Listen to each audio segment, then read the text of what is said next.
Hi everybody, welcome back to the channel. Welcome back to another one of my course vlogs. We're out here in Moreno Valley, Rancho Del Sol. This course has been revived by the developers next door, and there's 18 holes still out here. It's a Pete Dye design, some target golf, and some mountain golf on the back nine. Hey, if you're new to the channel, please subscribe. I'd love to have you back here week after week. And don't forget to like the video if you end up liking it. We'll see you out there on the first hole. Here we go. Sitting halfway between Orange County and Palm Springs, out here in Moreno Valley, Rancho Del Sol used to be 27 holes and now it's only 18. A beautiful Pete Dye design through the homes for the front nine and up into the mountains for the beautiful back nine. A long par 4 slightly down the hill to start. That bunker on the right's going to be the primary hazard off the tee. Approaching the green, we got a big lake to deal with. Left side, back side, it's all around you, especially with that bunker on the right. That is nowhere you want to be.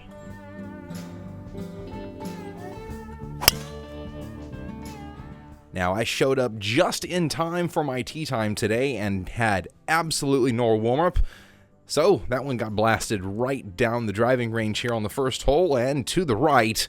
On the cart path it was. I took my drop just off to the side and fluffed this 9-iron from the right-hand side, just short and right of the green. This was in some super fluffy rough. I mistimed my playing partner walking by me, but ultimately it did not matter. I was able to hit it up to 6 feet, and when you're facing absolutely perfect greens like we have out here, the putts are going to drop right where you see them. A nice par to start, and we're on to the treacherous par 3 number 2. That same lake is going to come into play, but now it's on the right side and long, I guess, if you really hit it back there. This whole location on the right-hand side is somewhat going to bring the water into play, because if you bail left, you're going to be in trouble back there in those palm trees.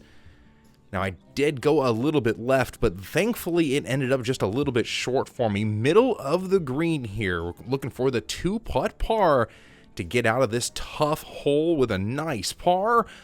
Let's see if we can lag this one on down there.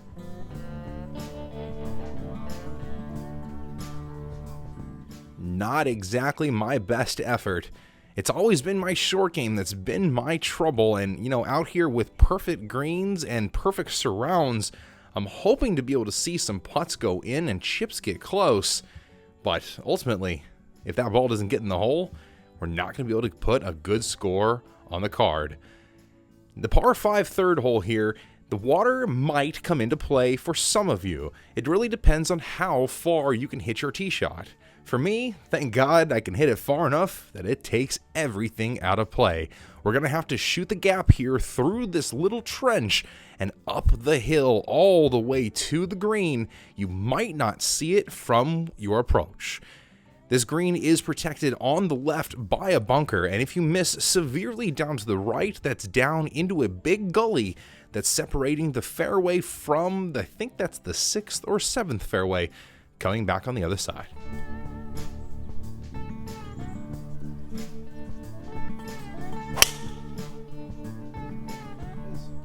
Finally was able to get the draw to turn on over, and this one went right down Main Street. I'm always thankful to have a mid-iron into a par 5, a 6-iron from 207.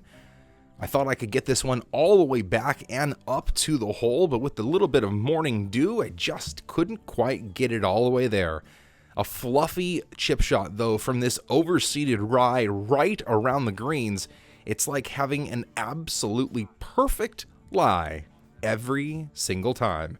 Chipped it up there to 1 foot. I would have loved the eagle chip to go in, but hey, a birdie after a bogey, and we're back down to level par. A short and drivable par 4 here on the 4th.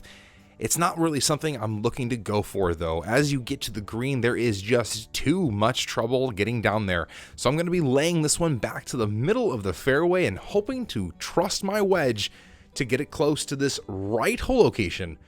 Yeah, that bunker's nowhere you want to be.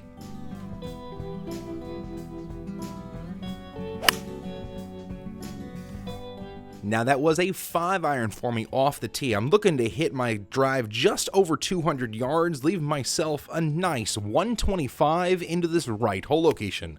A smooth gap wedge should go about 130 yards. This thing landed right on the money and spun back to about 15 feet. A very makeable birdie putt for back-to-back birdies.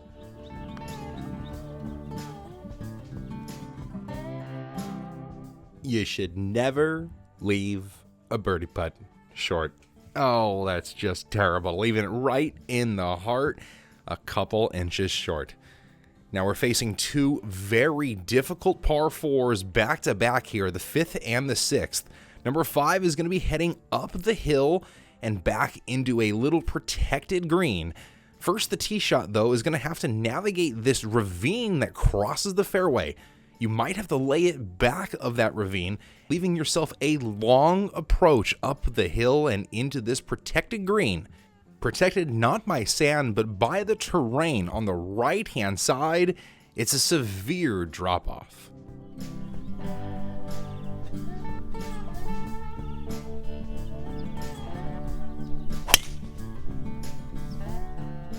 Now the pace of play today was simply fantastic. As you can see, I got out early in the morning, probably 3rd or 4th out on the day. I was playing in just a twosome, and I don't think we waited until later in the day, maybe on the very last few holes, I think, if anything. It was a very quick round, under 4 hours for sure, making all of this golf just that much more enjoyable. You can just see ball, and hit shots like that. Almost in the hole for a birdie. An easy, comfy tap-in par on the toughest par 4 of the day. And we can head on to the second toughest par 4 here on the front 9. Heading kind of back down the hill and similar in length at 460 yards from the tips. We got another par 4 where the main hazard this time is that ravine down the right, and I guess that bunker on the left. The fairway is rather wide though, and it really narrows down into this green. Another small little oval green protected only on one side by bunkers. And like the rest of the golf course, you can see it is absolutely pristine.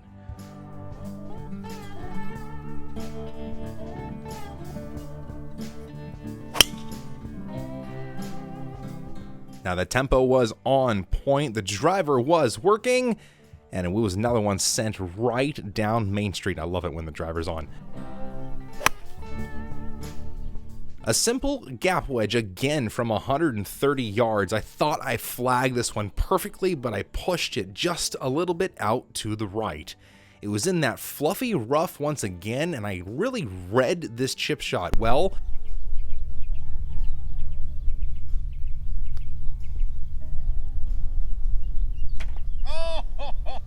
Let's go! Third time's the charm, baby!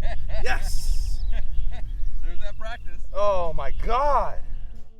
Now I speak of that practice. I had been practicing my short game so much leading up into this round. It was way back when. It was in May, before all the Pebble Beach videos that just came out.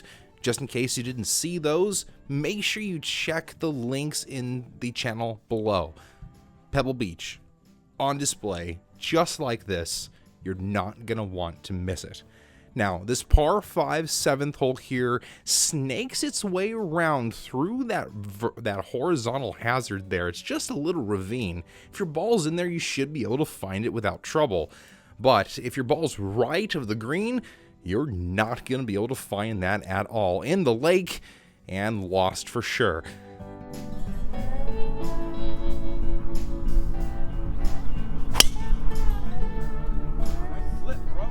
Now, wouldn't you know it, right when I was confident with the driver, the back foot slips, and off to the right it goes. Luckily, there was a parallel fairway over here, so we're going to have to lay up into this par 5. A little chippy 7-iron here down into the fairway, and then a gap wedge from 130 yards. If you can't tell, I like 135 yards, and I like my gap wedge a lot.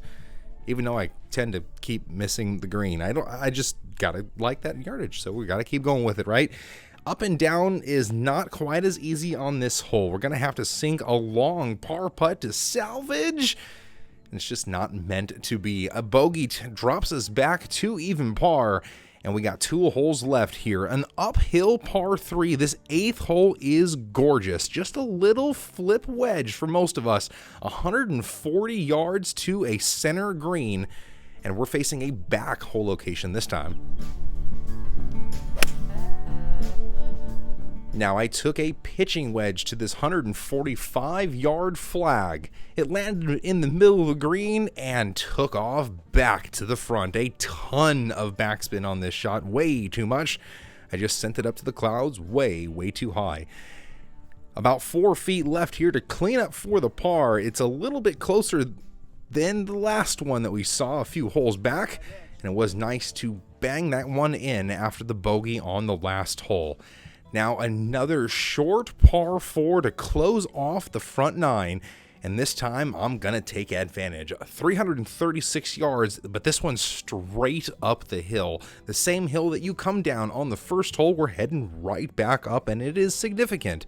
Probably plays about 360 total with that hill adjusted. Bunkers left and right all the way up there, especially in the front right face of the green.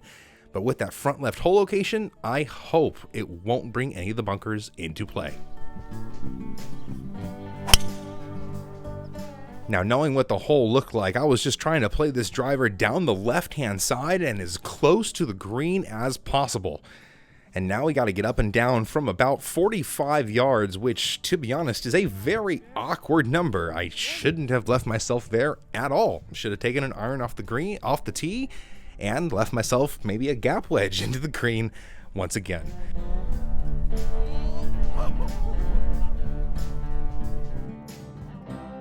Make sure you like this video, subscribe, and we'll see you next time.